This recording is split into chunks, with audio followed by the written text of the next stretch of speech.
صلاۃ و سلام علیکہ یا رسول اللہ و علیہ وصحبہ یا حبیب اللہ۔ ہمارا جو درس تھا درس حدیث پاک 483 احادیث پاک ہماری مکمل ہو چکی تھی، اور آج کی ہماری جو نشست ہے اس میں حدیث نمبر 484 ہے۔ تیمم کے مسائل جا رہے تھے۔ وعن عمران، حضرت عمران رضی اللہ تعالیٰ عنہ جو عمران بن الحسین رضی اللہ تعالیٰ قال كنا فی سفر مع النبی صلی اللہ علیہ وسلم فصلى بالناس، ہم حضور علیہ الصلوۃ والسلام کی ذات مقدسہ کے ساتھ تھے ایک سفر کے اندر، تو فصلى بالناس تو جماعت کرائی، یعنی نماز ادا کی ہم نے۔ فلما انفتل من صلاتی، جب حضور علیہ الصلوۃ والسلام سلام پھیر چکے تو ایک شخص کو دیکھا، اذا هو برجل معتزل، جو الگ تھلگ بیٹھا ہوا تھا، ٹھیک ہے، معتزل الگ تھلگ بیٹھا ہوا تھا۔ یہ معتزلہ جو فرقہ ہے نا، یہ اسی وجہ سے کہ اہل سنت کے عقائد اور نظریات سے یہ الگ تھلگ ہے، اسی وجہ سے اس کو معتزلہ کہتے ہیں۔ معتزل لم یصلی مع القوم، اس نے قوم کے ساتھ یعنی جماعت کے ساتھ اس نے نماز ادا نہیں کی۔ فقال ما منعک یا فلان، تمہیں کس چیز نے منع کیا اے فلاں، ان تصلی مع القوم، کہ تو بھی ہمارے ساتھ نماز ادا کرتا۔ قال اصابتنی جنابۃ ولا ماء، یا رسول اللہ صلی اللہ تعالیٰ علیہ وآلہ وسلم میں جنبی ہو گیا ہوں، میں کیا ہو گیا ہوں یا رسول اللہ صلی اللہ تعالیٰ علیہ وسلم، میں جنبی ہو گیا ہوں، ولا ماء، اور میں نے پانی نہیں پایا ہے۔ قال علیک بالصعید فانہ یکفیک، تیرے لیے مٹی کافی تھی، یعنی تو اسے تیمم کر لیتا۔ اس سے ایک بات ثابت ہوتی ہے کہ اس شخص کو بے وضو بندہ ہو جائے تو تیمم کرے، یہ بات اس کے علم کے اندر تھی، لیکن بندہ جنبی ہو جائے یعنی غسل کی اس کو ضرورت پڑے پھر وہ تیمم کرے، یہ اس کو اس چیز کا علم نہیں تھا۔ تو آقا علیہ الصلوۃ والسلام نے پھر مختصراً یہ اشارہ فرما دیا کہ قال علیک بالصعید، فرمایا کہ تیرے لیے مٹی کافی تھی، ٹھیک ہے۔ تو اس سے کیا ثابت ہوتا ہے؟ اس سے ثابت یہ ہوتا ہے کہ ایک تو آپ جس وقت بے وضو ہوتے ہیں آپ اس وقت بھی تیمم کر سکتے ہیں، اور جس وقت آپ جنبی ہوتے ہیں ناپاک ہوتے ہیں اور غسل آپ نہیں کر سکتے تو اس وقت بھی آپ کیا کر سکتے ہیں، تیمم کر سکتے ہیں۔ یعنی پانی کے اوپر قدرت کا یہ مان ہوتا ہے، یہ بات آپ نے ذہن میں رکھیں کہ ایک تو پانی موجود ہی نہیں ہے، اور اگر پانی موجود ہے تو کوئی اس قسم کا عذر ہوتا ہے کہ اس کو آپ استعمال نہیں کر سکتے، وہ آپ کو یہ آگے بھی آ جائے گا انشاءاللہ تعالی، ٹھیک ہے۔ تو یہ بات آپ نے ذہن کے اندر رکھنی ہے۔ آگے بڑھی حضرت عمار قال جاء رجل الى عمر بن الخطاب رضی اللہ تعالیٰ عنہ، ایک شخص آیا حضرت عمر الخطاب کے پاس، فقال عمار لعمر عمر قال فقال انی اجنبت فلم اصب الماء، میں جنبی ہو گیا اور میں پانی میں نے نہیں پایا۔ تو کیا مطلب ہے؟ یعنی میں جنبی ہو پانی میں نے نہیں پایا ہے تو میں کیا کروں؟ یعنی میں آیا تیمم کر سکتا ہوں، میرے لیے کیا حکم ہے؟ فقال عمار لعمر، تو حضرت عمار کہنے لگے حضرت عمر کو، اما تذکر انا کنا فی سفر، کیا آپ کو یاد ہے کہ ہم ایک سفر کے اندر تھے، فی سفر انا و انت، آپ بھی تھے اور میں بھی تھے، فما انت فلم تصلی و اما فتمعقت، تو میں نے اس طرح کیا کہ اپنے آپ کو مٹی کے اندر لوٹ پوٹ کر لیا تھا، یعنی آپ نے اس طرح کیا تھا کہ آپ نے نماز نہیں پڑھی تھی، پانی نہیں تھا، آپ نے نماز نہیں پڑھی تھی، اور میں نے کیا تھا، وَأَنَا فَتَمَعَقْتُ، میں نے اپنے آپ کو مٹی کے اندر لوٹ پوٹ کر لیا تھا، فَصَلَّيْتُ، اور میں نے نماز پڑھی، فَذَكَرْتُ ذَلِكَ لِلنَّبِيِّ صلی اللہ تعالیٰ علیہ وآلہ وسلم، اس چیز کا ذکر جس وقت حضور علیہ الصلوۃ والسلام کی ذات مقدسہ کے سامنے ہوا، فقال فإنما كان يكفيك، تو حضور علیہ الصلوۃ والسلام کی ذات اقدس نے فرمایا تمہیں اس طرح کافی تھا، ہاکذا فضرب النبی صلی اللہ تعالیٰ علیہ وآلہ وسلم بکفیہ الارض، حضور علیہ الصلوۃ والسلام نے ایک ضرب لگائی ہے زمین کے اوپر، اور تو پھر آقا علیہ الصلوۃ والسلام نے کیا دونوں ہتھیلیوں کو پھونکا، فنفخ فیہما، حضور علیہ الصلوۃ والسلام نے دونوں ہتھیلیوں کے اوپر پھونک لگائی، ثم مسح بہما وجہہ وکفیہ، پھر حضور علیہ الصلوۃ والسلام کی ذات مقدسہ نے مسح فرمایا اپنے چہرے مبارک کا اور کفیہ اور اپنے ہاتھوں کا۔ اچھا یہ آگے کہتے ہیں ورواه البخاری ومسلم نحو، اسی کی مثل مسلم نے بھی روافی قال انما یکفیک ان تضرب بیدک الارض ثم تنفخ ثم تمسح بہما وجہک وکفیک، کوئی مشکل بات بھی نہیں، اس حدیث پاک کے اندر بعض صحابہ پاک کا یہ مذہب تھا، یہ بات آپ نے یاد رکھنی ہے کہ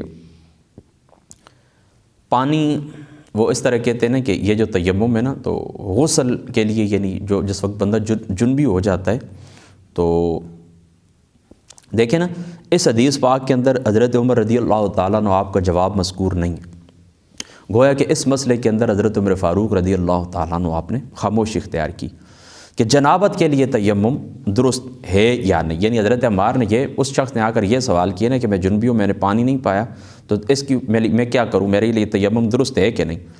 تو اس پر حضرت عمار ابن یاسر رضی اللہ تعالیٰ عنہ آپ نے اپنا وہ جو سفر تھا اس سفر کو بیان کر دیا کہ میں اور آپ تھے، آپ نے اس طرح میں ضرورت پڑی تھی اے عمر اور آپ نے اس طرح کیا تھے، پانی نہیں پایا لہٰذا آپ نے تیمم نہیں کیا، لیکن میں نے تو اپنے آپ کو مٹی کے اندر لوٹ پوٹ کر لیا تھا. ٹھیک ہے. اور مسلم اور نسائی کے بعض طرق کے اندر یہ روایت آتی ہے کہ حضرت عمر نے اس کو فرمایا کہ تو نماز نہ پڑھیں.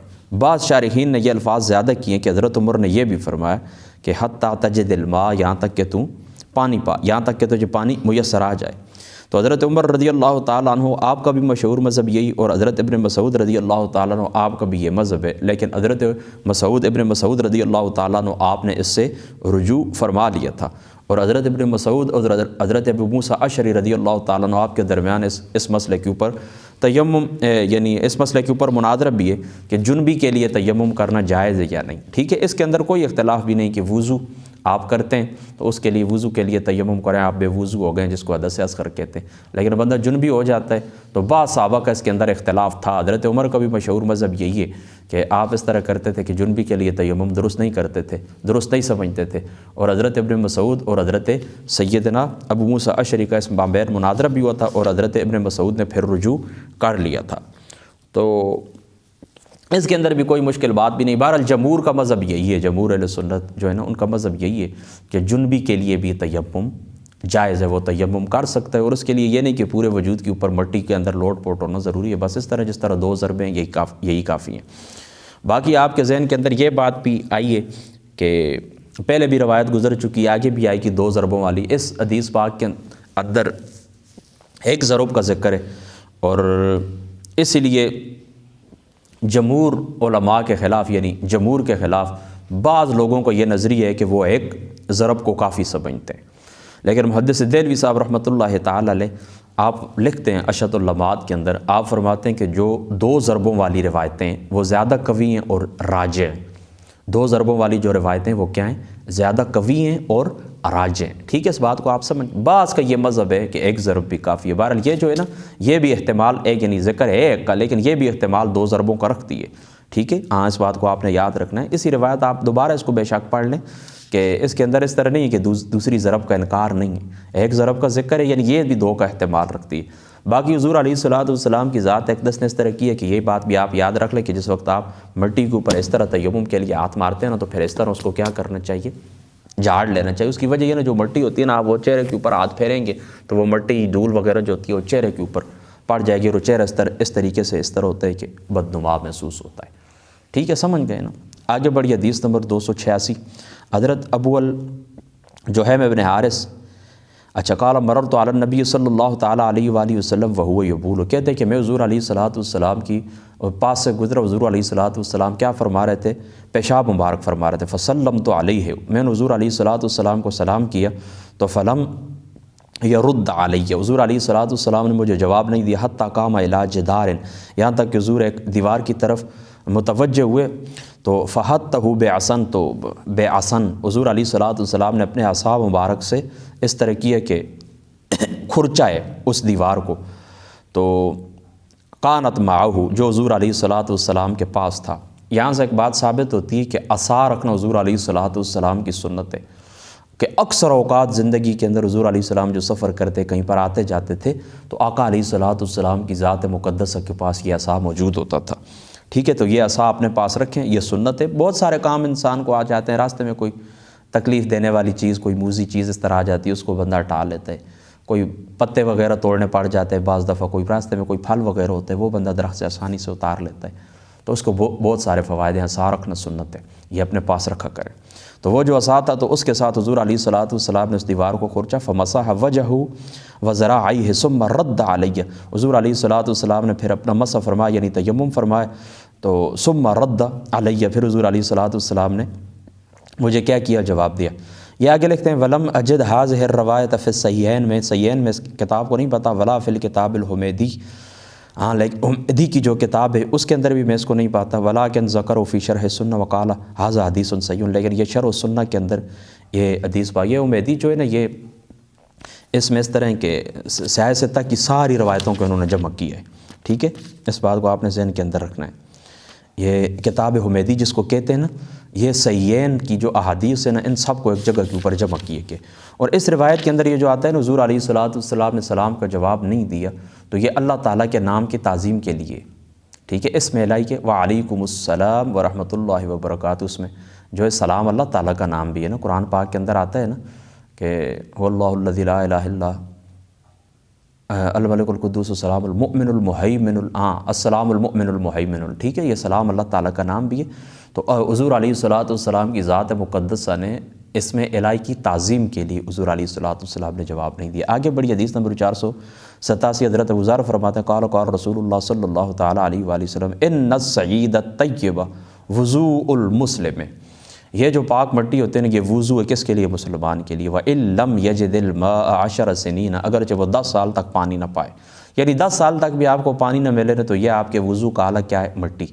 تو اس بات کو آپ نے یاد رکھنا ہے کہ یہ جو خاک ہے نا، اس حدیث پاک سے ثابت ہوتا ہے، خاک مٹی یہ کس کا خلیفہ ہے؟ پانی کا۔ خاک کیا ہے؟ پانی کا خلیفہ ہے، کامل اور مطلق خلیفہ ہے۔ وَإِن لَمْ يَجِدِ الْمَاءَ 10 سنین، کہ 10 سال تک بھی آپ پانی نہ پائیں تو آپ کیا کریں؟ تیمم آپ کر سکتے ہیں۔ فَإِن وَجَدَ الْمَاءَ، اگر آپ پانی پا لیں، یعنی آپ کو پانی مل گیا تو فَلْيُمِسَّهُ بَشَرَهُ، تو آپ اس طرح کریں کہ پھر اپنے بشرے کے اوپر، اپنے چہرے کے اوپر پانی ڈالیں، یعنی پھر آپ کا تیمم جاتا رہے گا، پانی آ گیا نا، آپ کا تیمم چلا گیا۔ فَإِنَّ ذَلِكَ خَيْرٌ، یہ تو ہمارے اوپر فرض ہے۔ یہاں پر کیا ہے؟ خیر کا معنی کیا ہے؟ فرض ہے، یعنی اس طرح نہیں ہے کہ دونوں چیزوں میں سے ایک اختیار کر لیں، بہتر یہی ہے، نہیں، بہتر نہیں ہے، یہاں پر خیر بمانا فرض ہے، جس طرح قرآن کے اندر بھی آتا ہے، ٹھیک ہے۔ اصحاب الجنہ خیر مستقر واحسن مقیلا۔ آگے بڑھی حضرت جابر 488 نمبر حدیث با خرجنا فی سفر فاصاب رجل منا حجر فشجوا، فرمایا ایک سفر کے اندر تھے کہ ایک شخص کو زخم پہنچا، فی رأسی، سر کے اندر، فاختلم، اب سر کے اوپر اس کو کیا پہنچا؟ زخم پہنچا، رات کو اس کو احتلام ہو گیا۔ تو فسأل اصحابہ هل تجدون لی رخصۃ فی التیمم، کیا صحابہ سے اس نے پوچھا ہے رسول اللہ کے صحابیوں مجھے بتاؤ کہ میرے لیے کوئی رخصت ہے، یعنی میں تیمم کروں؟ قالوا ما نجد لک رخصۃ وانت تقدر علی الماء، ہم تیرے لیے کوئی رخصت نہیں پاتے، تو پانی کے اوپر قادر ہے۔ یعنی یہاں پر جو معاملہ ان سے خطا ہوئی ہے وہ یہی ہے کہ پانی کے اوپر قدرت کا انہوں نے یہی معنی سمجھا ہے کہ پانی موجود ہے، تو یہ ان کو معلوم نہیں تھا کہ پانی کے اوپر قدرت رکھنے سے یہ بھی مراد ہے کہ اس کے استعمال سے ضرر، یعنی تکلیف نہ ہو، ضرر لاحق نہ ہو، یہ بات ان کے علم کے اندر نہیں تھی۔ یعنی پانی کے استعمال کے اوپر کا یہ نہیں نا، پانی موجود ہے، پانی موجود ہے تو آپ تیمم نہیں کر سکتے، نہیں، پانی موجود ہے اور اس پانی کے استعمال سے جسم کو ضرر لاحق ہو، تو یہ بندہ بھی اس کیٹیگری کے اندر جا کے فال کرتا ہے کہ جو پانی کے اوپر قادر نہیں تھا۔ اب آپ سمجھ گئے نا، تو ان کو یہ بات معلوم نہیں تھی، تو انہوں نے کہا پانی تو موجود ہے، تیرے لیے ہم کوئی رخصت نہیں پاتے۔ فاغتسل فمات، اس نے غسل کیے اور مر گیا، وفات پا گیا۔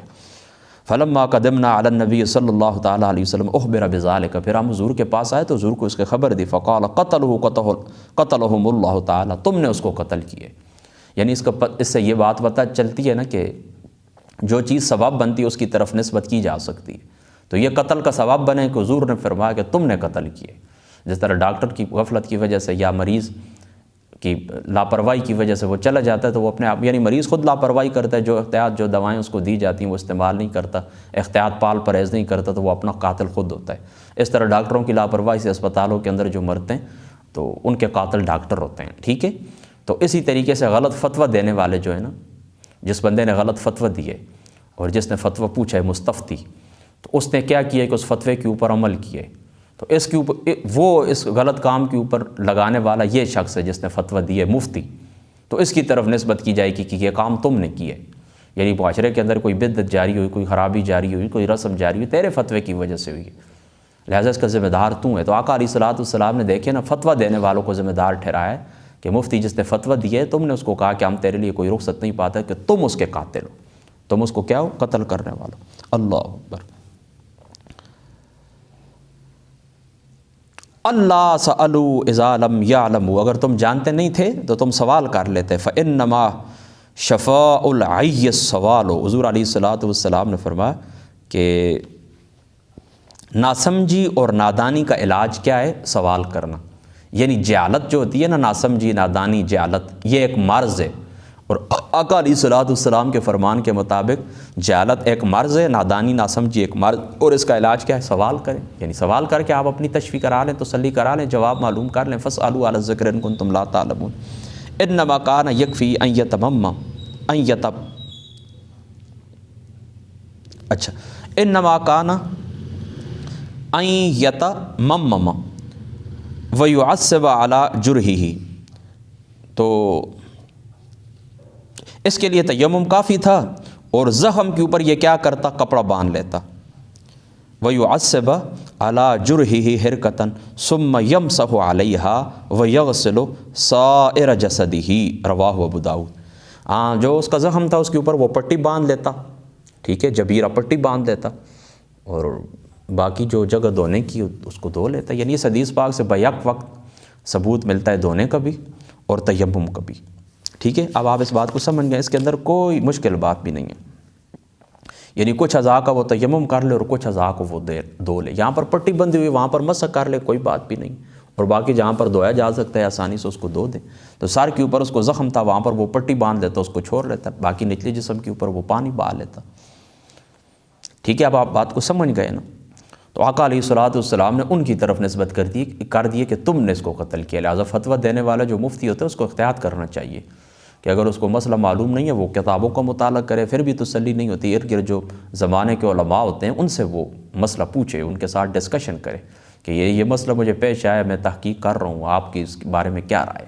تو پوری تحقیق اور دیانتداری کے بعد وہ مسئلہ بیان کر دے۔ اگرچہ اس نے اپنی کوشش کی ہے پھر بھی وہ بات غلط ہو گئی ہے، وہ خطا اس سے ہو گئی، تو کوئی بات بھی پھر نہیں ہے۔ لیکن اسی طرح تیر کی طرح کوئی بندہ پوچھے، وہ حضرت عبداللہ ابن مسعود کا ایک قول ہے نا، امام ابن عبد البر نے نقل کی ہے کہ وہ بندہ مجنون ہوتا ہے، یعنی پاگل ہوتا ہے، کہ جو ہر سوال کا جواب دیتا ہے۔ اب میرے پاس آپ مجلس کے اندر بیٹھے ہوں، 70 سوال کریں، میں 70 کے 70 فوراً آپ کو جواب دے دوں، یہ بات درست نہیں ہے۔ ہاں میری مکمل تحقیق ہے ہر چیز کے اوپر تو پھر ٹھیک ہے، اگر تھوڑا سا بھی مجھے کہیں پر ڈاؤٹ ہے تو مسئلہ معلوم کر لینا چاہیے، ٹھیک ہے۔ آگے پڑھیے، حدیث نمبر 499، وعن ابی سعید الخدری قال خرج رجلان فی سفر فحضرت الصلاۃ ولیس معہما ماء، دو بندے نکلے ہیں سفر کے اوپر، ان کے پاس پانی نہیں تھے، فتیمما صعیدا طیبا فصلیا، تو ان دونوں نے اس طرح کیا کہ پانی تو ان لوگوں کے پاس نہیں تھا، تو ان دونوں نے تیمم کیا اور دونوں نے نماز پڑھی۔ ثم وجد الماء فی الوقت، پھر وقت کے اندر ان کو پانی مل گیا، فعاد احدہم الصلاۃ، تو ایک بندے نے اپنی نماز دہرا لی، بوضوء ولم یعید الآخر، اور دوسرے بندے نے اس طرح کیا کہ اعادہ نہیں کیا۔ یعنی دو بندے تھے، پانی ان کے پاس نہیں تھا، سفر کے اندر تھے، تو نماز کا وقت ہوا، تیمم کر کے انہوں نے نماز پڑھ لی، تو ابھی نماز کا وقت گیا نہیں تھا، نماز اس وقت کے اندر ہی وہ تھے کہ ان کو پانی مل گیا۔ تو ایک وہ تھا کہ جس نے اس طرح کیا کہ نماز دوبارہ وضو کر کے دہرا لی، اور دوسرے نے نماز نہیں دہرائی۔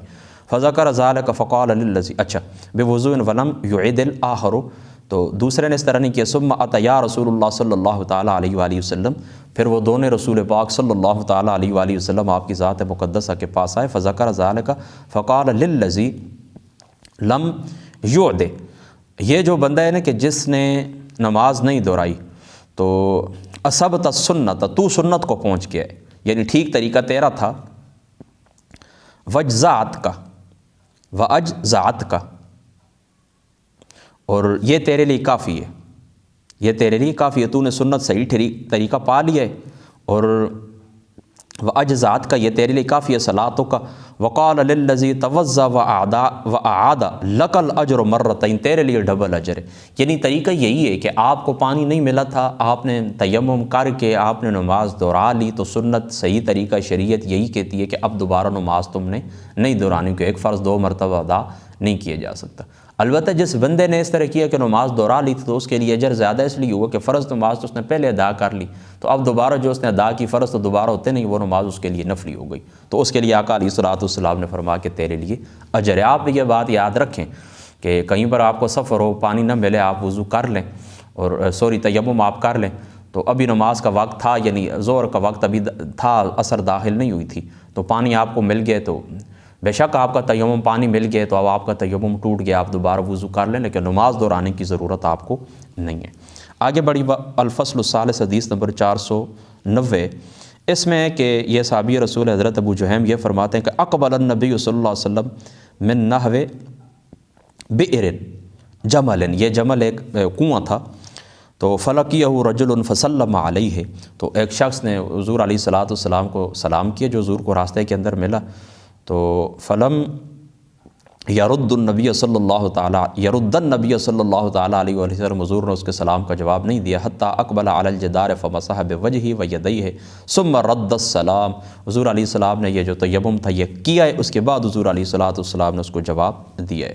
ٹھیک ہے، اس میں بھی کوئی مشکل بات بھی نہیں ہے، میں یہ پہلے بھی آپ کو بتا چکا ہوں کہ اس میلائی کی تعظیم کے لیے حضور علیہ الصلوۃ والسلام نے اس طرح کیا۔ یہ بئر جمل جو ہے نا، یہ مدینہ منورہ میں ایک مشہور جگہ ہے۔ ٹھیک ہے، آگے بڑھیے، حضرت عمار بن یاسر فرماتے ہیں کہ انہ کان یحدث انہم تمسحوا وہم مع رسول اللہ صلی اللہ تعالیٰ علیہ وآلہ وسلم بالسعید لصلاۃ الفجر۔ حضرت عمار بن یاسر بیان کرتے ہیں کہ صحابہ پاک نے ہاک کے ساتھ مسح کیا، حالانکہ وہ رسول اللہ صلی اللہ تعالیٰ علیہ وآلہ وسلم کے ساتھ موجود تھے۔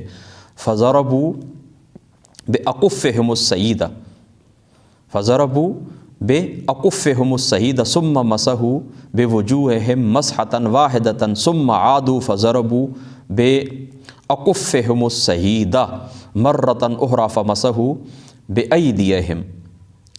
بأیدیہم کلہا الی المناکب والآباط من بطون ایدیہم۔ ٹھیک ہے، سمجھ گئے نا؟ یہاں پر یہ دیکھیں نا، یہ جو حدیث ہے نا حضرت ابو جہیم کی، تو یہ 2 ضربوں کے اندر نص ہے یہ حدیث پاک، کہ صحابہ پاک نے حضور کی موجودگی کے اندر 2 ضربیں لگائی ہیں، ایک ضرب لگا کے اپنے چہروں کے اوپر، پھر دوسری اپنی ہتھیلیوں کے اوپر، اور وہ کندھوں اور بغلوں تک لے گئے ہیں۔ یعنی بس سادی سی بات یاد رکھیں نا کہ کندھوں اور بغلوں تک لے جانا ہوتا نہیں ہے، بس یہی جو ہے نا یہاں اس مقام کے اوپر۔ ٹھیک ہے، تو ہوتا ہے کبھی کبھی نظر انسان کی نہیں جاتی، صحابہ پاک کی نگاہ اس کے اوپر پڑی ہے نا کہ تیمم میں ہاتھ غائیت کے ساتھ مقید نہیں ہے، کیونکہ کلام عرب کے اندر اس طرح بھی ہوتا تھا نا کہ پورے ہاتھ کا اطلاق بھی اس کے اوپر ہوتا ہے، تو وہ سمجھیں۔ بہرحال حضور علیہ الصلوۃ والسلام کی جو تعلیمات ہیں جس وقت صحیح ان تک پہنچی ہیں، تو بس وہ بات کافی ہو گئی ہے کہ آقا علیہ الصلوۃ والسلام کی اس باب کے اندر منشا اور مرضی کیا ہے۔ تو یہاں تک یہ جو کونی ہوتی ہے نا، یہاں پر بس ہاتھ پھیرا جاتا ہے، اس سے زیادہ آگے نہیں لے کر جایا جاتا۔ ٹھیک ہے، بس اللہ تعالیٰ کی ذات اقدس عمل کی توفیق عطا فرما۔ آج کی نشست کے اندر ہماری 491 احادیث مبارکہ مکمل ہو چکی ہیں۔ آج دسمبر کی 28 تاریخ ہے سن 2022 سے، اور جمادی الثانی شریف کی 5 تاریخ 1444 ہجری۔ اللہ تعالیٰ کی ذات اقدس ہماری اس کوشش کو قبول فرما۔ واخر دعوانا الحمدللہ۔